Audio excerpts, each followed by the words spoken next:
Listening to problem solving. Good morning. Can I help you? Hi, my husband is convinced I need a pair of glasses for reading. I've never had glasses, so I'm not sure what to do.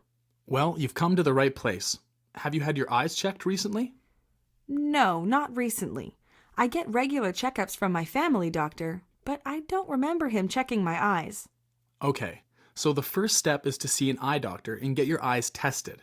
If your vision needs correcting, the doctor will give you a prescription. Do you do this testing here? Actually, there's an eye clinic right next door. It's on the left. You can go there and make an appointment. If they give you a prescription, bring it here and we can help you. Thanks, I'll do that right now. Question 1. Why is the woman visiting the store?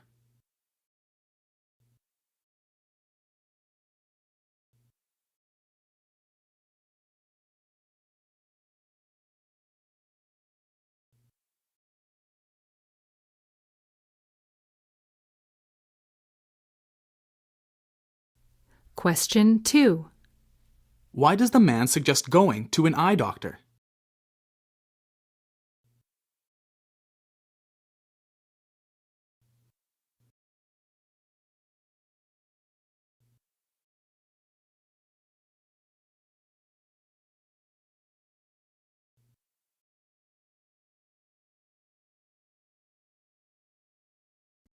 Now listen to part 2. Hi, I was here last week. I did as you suggested and got my eyes tested. I have my prescription. Oh, yes. Can I see your prescription? Oh, well, Mrs. Mackey, this shows you certainly do need glasses. Yes, so the doctor said. He was surprised I'd managed to wait so long. Okay, so first you need to decide which frames you like. I don't want anything too pricey, just regular, inexpensive glasses to help me see better. Here's what I have in the lower price range. These are plastic frames, and they usually last a long time. I think these would look nice on you. Why don't you try these on and see what you think? Oh my, they make me look like a different person. The blue frames look great with my blue eyes. What do you think? I agree, and they are a good price. I'll take some measurements so we can prepare the glasses for you. It'll take a couple of weeks for them to be ready. Question 3. Why was the doctor surprised she had waited so long?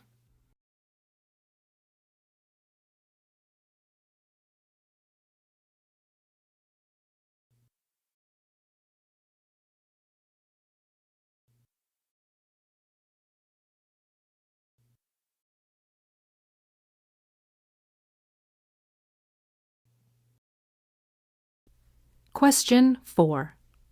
What is most important for the woman in choosing glasses?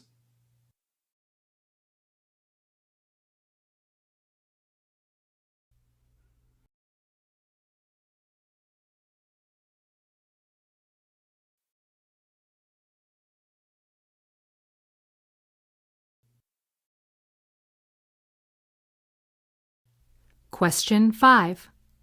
What does the woman think of the frames he suggests?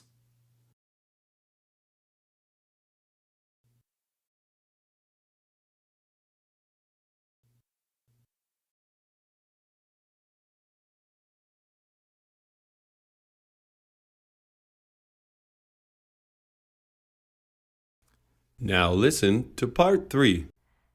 I'm here to pick up my new glasses. Mrs. Mackey, please have a seat and I'll get them for you.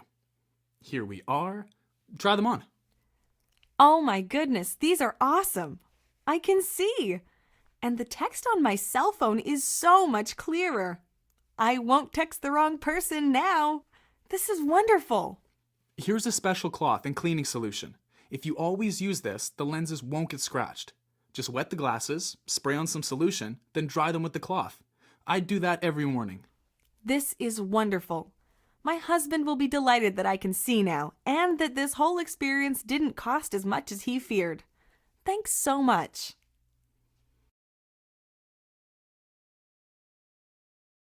Question 6. What did the woman come back to the store for?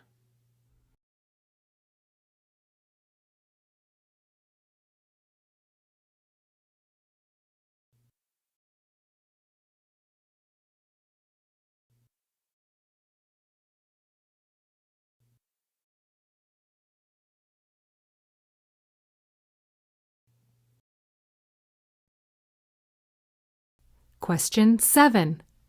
Why does the man talk about cleaning her glasses?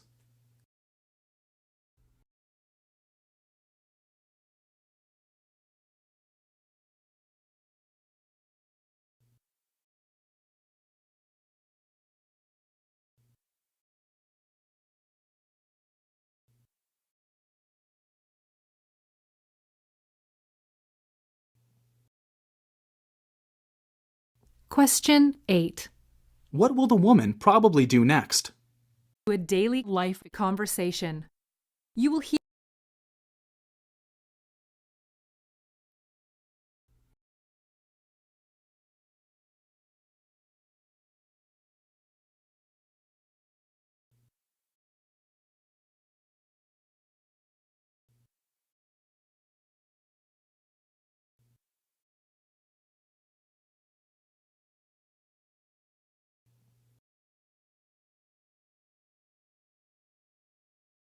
Listening to a daily life conversation.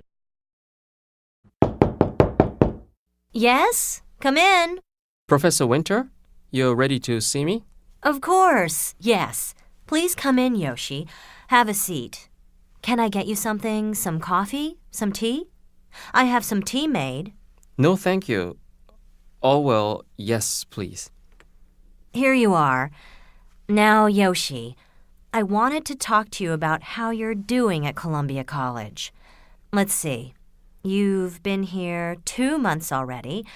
Is everything okay? Oh, yes. Yes, I think everything is quite good. Any problems with your classes? The first few days, I couldn't find one of them. Many of the buildings looked the same. But you had a map? Yes, I used my map, and other students helped me. Not shy. That's good. And friends? You've made some new friends? At first, no. Just the other Japanese exchange students, but my host family, they're wonderful. Wonderful. In what way? In what way? Let me see. They are very kind. Mrs. Stewart does my laundry and makes me eat too much. The food is good?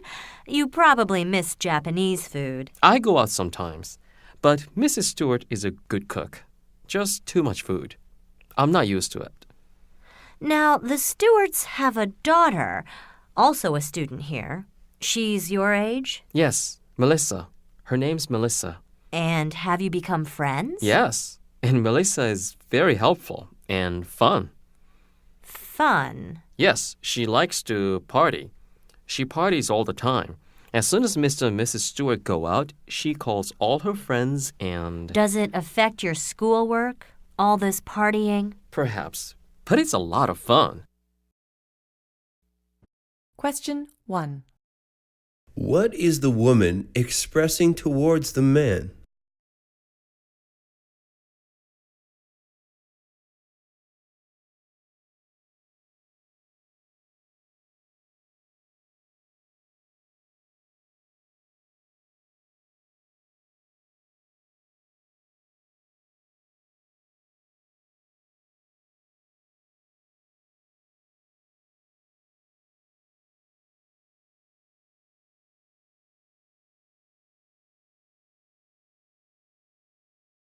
Question 2. What issues did the man first have when he got to school?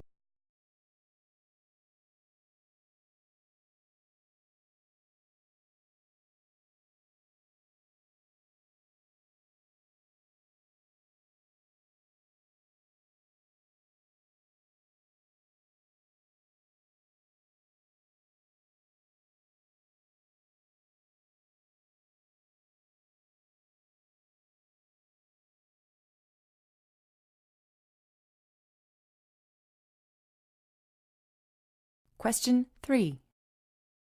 How does the man's host family treat him?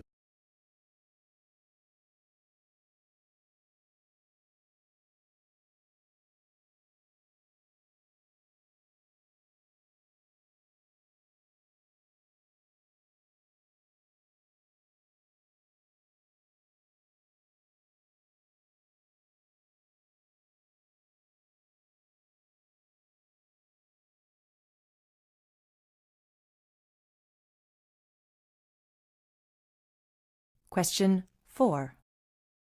What type of person is the host family's daughter?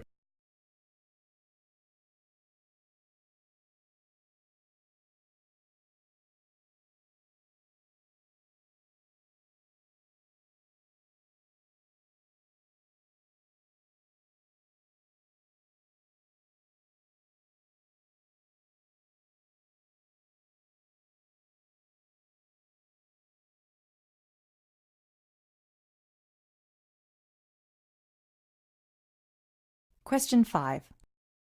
What is most likely the cause of the man's low academic effort?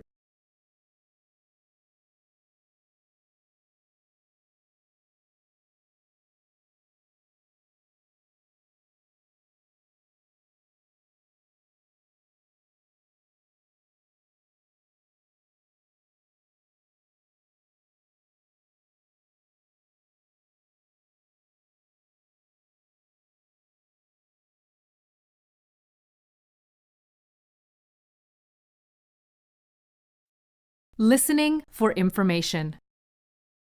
Raising a teenager these days is very difficult. I know. I sometimes feel like I'm losing control of my daughter. Everything I say is always wrong. Sometimes I just want to give up and let her do anything she wants. Then she'll learn her lesson. I know how you feel, but we can't give up on them. They have to know we're there, paying attention to them. Well, Erin stopped listening to me a long time ago. Since she met this boy, she's not the same person that she was. We used to talk about everything, but now she seems to be hiding something from me, and she's not paying attention to her schoolwork, so I'm worried. Do you know this boy? Who is he? I've met him a few times. He seems nice enough. He smiles and acts polite when he's in my home. It's too bad we can't see how they act when they're not with us. I don't trust that boy. Maybe because he's too nice. Maybe he's trying to hide something. Once I thought that I smelled alcohol on his breath. Well, what does Erin say? Not much. When I asked her if he was drinking, she got very upset and started to yell at me. Oh boy. She may be in a situation where you need to step in. If I were you, I would stop her from going out with him. That won't work. At her age, you can't just stop her. Be careful. She might keep seeing him just because you told her not to. You know, I'm really scared for her. I suspect that sometimes he's violent. I think Erin is scared too, but I'm afraid to ask her. Why do you say that he might be violent? Well, I noticed some bruises on her arm yesterday, but she didn't want to talk about it. You really should try to find help, Anna. You probably need to go to the police to get protection for your daughter. That doesn't always help. You really should get out of the neighborhood. Get out, as far as possible. This is no joke. It's serious business. Oh, I don't know what to do. I really have to have a talk with Erin. I can't ignore this problem any longer.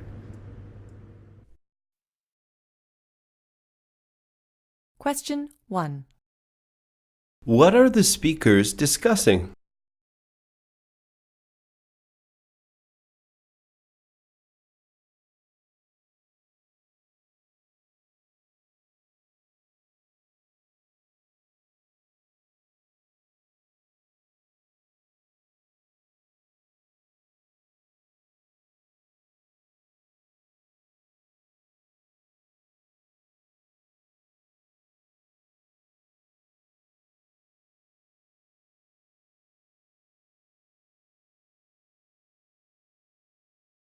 Question 2. How does the man feel that his daughter could learn a lesson?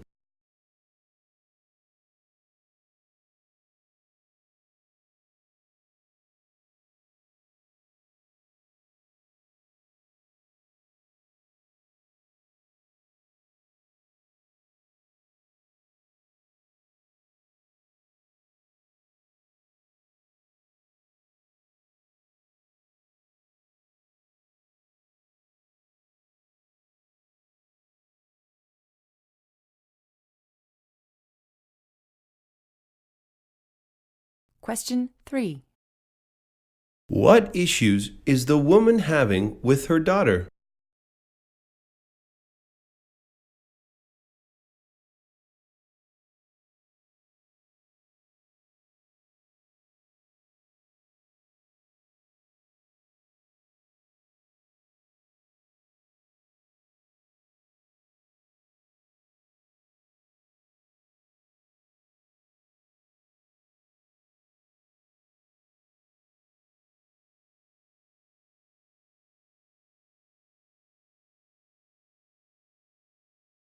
Question 4. What does the woman suggest that she do?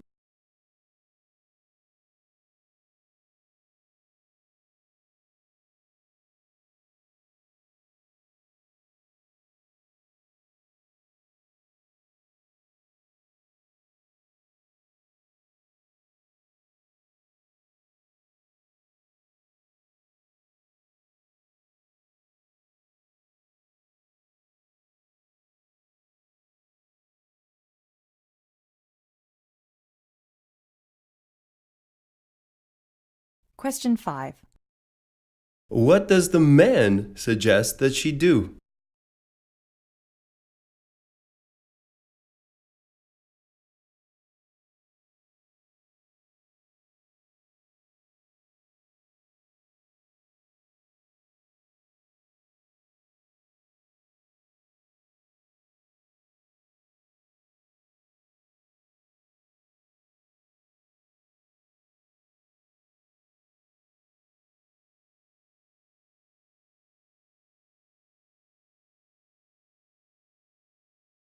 Question 6. Overall, how does the woman feel about her problem?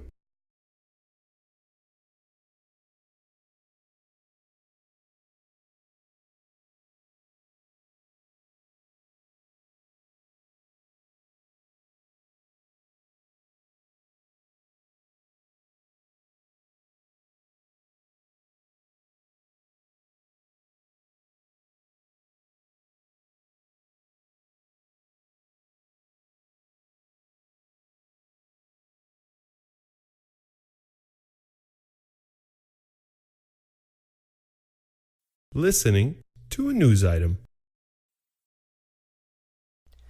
Car interiors, a breeding ground for deadly bacteria. Many people feel safer in their own cars than risk getting germs while traveling on public transport. The truth for many car drivers and passengers is the opposite. A British survey discovered that most cars are so dirty inside that they are a potential breeding ground for bacteria, such as the deadly E. coli. The survey was carried out by the University of Nottingham. Microbiologists analyzed steering wheels, handbrakes, footwells, and seats to find out what bacteria might be lurking there. They found that most cars were dirty enough to harbor the deadly bacteria. They also discovered that most car owners gave very little thought to the importance of keeping their car interior hygienic. Cars are an ideal place for germs to live. Over half of car owners have dropped food onto seats, while a third have spilt drinks. Other owners spoke of children's vomit and pet accidents. Despite this, only a quarter of owners cleaned the inside of their cars once every 3 months, and most drivers still eat and drink at the wheel. Common problems the researchers found were drink bottles under seats, used tissues in storage areas, and rotting food on carpets and seat covers. A spokeswoman said, "It's really worrying to see just how dirty people are letting their cars get. We were expecting to find some bad stuff from the University of Nottingham's testing, but we didn't expect to find bacteria relating to E. coli in there." This is Melanie reporting from the United States.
Listening to a news item. Due to the high winds over the weekend, many trees came down in our community, several into power lines. Consequently, 100 residents were without electricity for several hours. This is nothing new for most of us, but for Inish Chandra, the experience was anything but routine. A fallen tree caused a live power line to land in her backyard. Fortunately, when she opened her door to let her dog out before retiring for the evening, it refused to move. Puzzled, she shone her flashlight into the yard to investigate and saw the downed power line, only then hearing the buzzing sound. Later the next day, Mayor Pine announced that this problem was actually getting worse. He suggested burying all the power lines or cutting down all the trees within 30 feet of a power line. He admitted, however, that both solutions are too expensive to consider and that the latter would be a shame. Residents are reminded to exercise extreme caution during a power outage. Any wire on the ground or hanging from a pole should be considered live and be avoided. Fires should be reported immediately.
Listening to a discussion. Okay, next item. It's November. Our annual guests have arrived. Snow geese have taken up residence on our sports field again.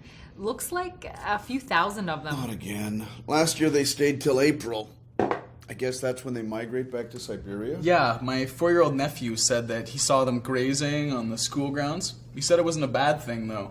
They're actually eating the grass, and the maintenance workers don't have to cut it. Those birds are not helping the janitors, I can tell you. They pull out huge chunks of grass, dirt and all. Now, with all the rain, our sports field is mostly mud. And then the mud gets on the classroom carpets. But what about carpet cleaning? Aren't the carpets the janitor's responsibility? Oh, that'll be the day. There's no money in the budget for carpet cleaning. Even if there were, the carpets would get muddy again the next day. Apparently, in some provinces, you can hunt snow geese. Here, it's against city bylaws. You can hunt wildlife only outside the city limits. Even then, you need the permission of a landowner. But up north, they're considered food. It's like wild turkey, only free. Yeah, I heard that too. I also heard they taste terrible. Anyway, didn't the city have what do you call it, a hazing program where they were hiring contractors to take dogs and chase the geese off? What happened to that? From what I gather, the response time was too slow. It takes a couple of hours for the contractors to show up with the dogs. It sounds to me like a labor shortage.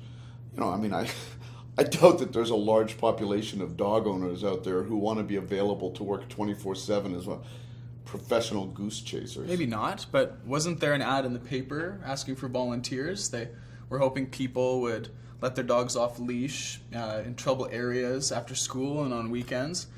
Half the families in our school have dogs. How come no one's volunteering? Probably because they haven't heard of the program. It's news to me. I have 2 Siberian Huskies that would love the chance to run around chasing geese. So let's get a commitment from the parents. Get a schedule together and make sure that there's a canine patrol from 4 p.m. until dusk every day. First, let's get the word out, shall we? I'll draft up a memo to send home with the students for the parents and maybe get a little blog post together. We'll get everything approved by administration. And Rachel, are you okay with being the primary contact? Woof woof.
Listening to a daily life conversation. Hi, Andy. How are you? I was wondering, do you have any plans for tomorrow? Not in the morning, no. But in the afternoon, I was going to visit my grandmother at the nursing home. We spend some time together every Saturday. Oh, I hope she's not ill. You're such a thoughtful grandson. I suppose, but I don't do it to be kind or anything. I genuinely enjoy spending time with her. She's an amazing person. Then I'd like to meet her sometime. Well, since you don't have plans for the morning, would you like to come with me to pick strawberries? There are 2 pick-your-own farms nearby, but I go to the one on Carter Road because it has the best strawberries. What exactly is a pick-your-own farm? It's exactly what it says. You go to the farm and you buy an empty basket, unless you have your own. Then they take you out into the field, show you which row is ready to be picked next, and you just make your way along the row, filling your basket. When you've got as much as you want, you go back, they weigh what you have, and you pay. What an excellent idea. I imagine the fruit is cheaper when you pick your own? Usually, but not always. The same goes for the health factor. I incorrectly assumed that none of the pick-your-own farms use pesticides. Now I know. I only go to the farm on Carter Road.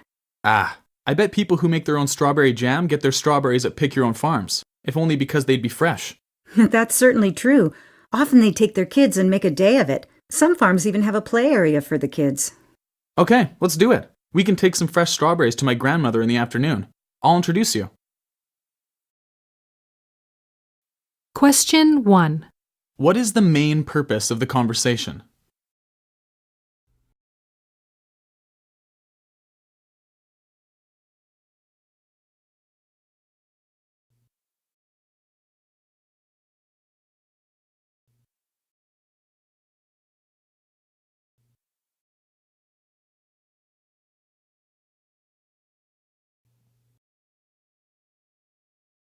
Question 2. What does the woman describe to the man?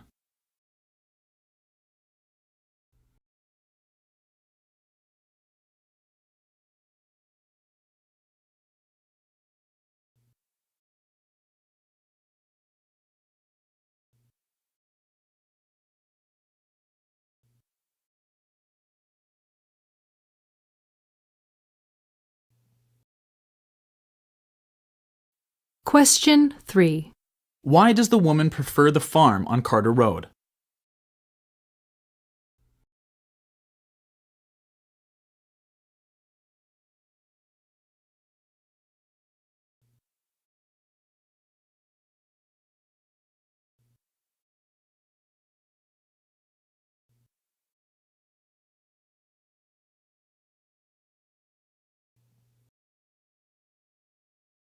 Question 4. What is true of pick-your-own farms?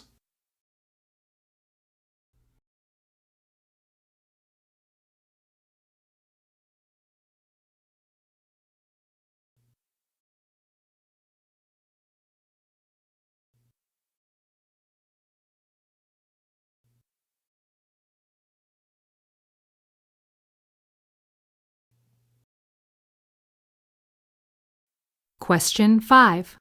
What will the woman likely be doing Saturday afternoon?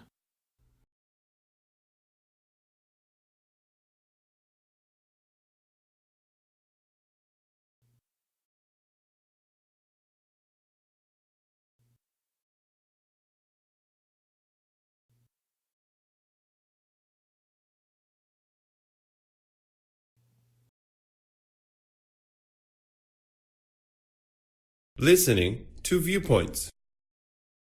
Comics, trash or treasure. In Japan, they're known as manga.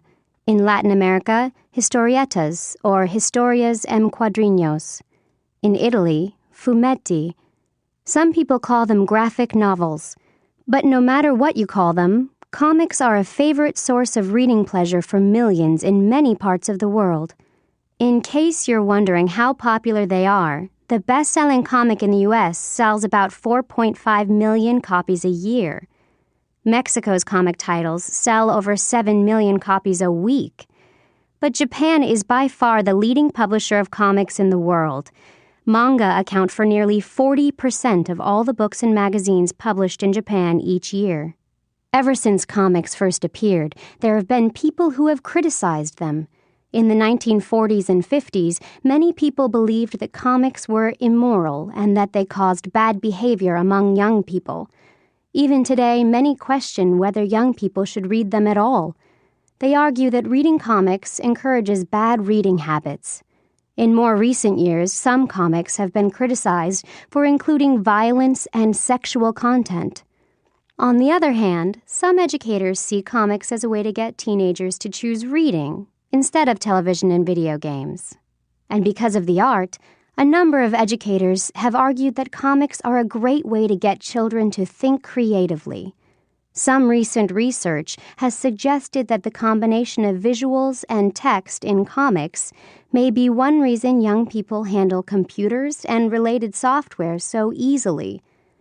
In many places, comics have been a convenient way to communicate social or political information.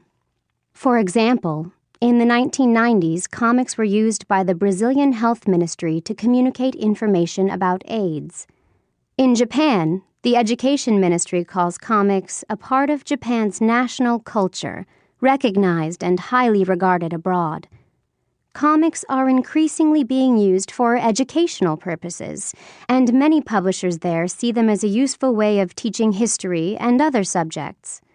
No matter how you view them, comics remain a guilty pleasure for millions worldwide.